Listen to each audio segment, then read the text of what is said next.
Tuhan bagi ujian bukan tanda kebencian, tapi itu cara Allah mengesahkan iman. Itu disebutkan.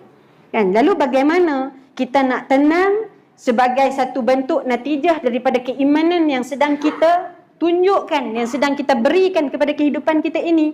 Kata para ulama, yang paling praktikal dan paling mudahnya untuk kita buat, yang pertama apa dia tahu buat?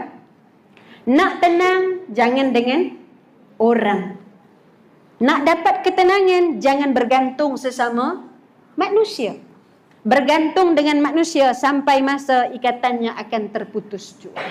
Bergantung tenang itu dengan senang dunia, tuan-tuan puan, sampai masa yang berada di tangan itu akan kembali diambil semula.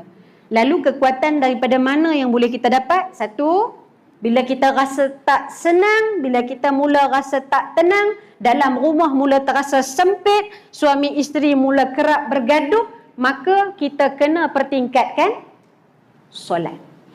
Nabi SAW, tuan-tuan puan, bila sampai fasa yang Nabi rasa susah, lalu apa yang Nabi buat? Semakin panjang sujud dia kepada Allah.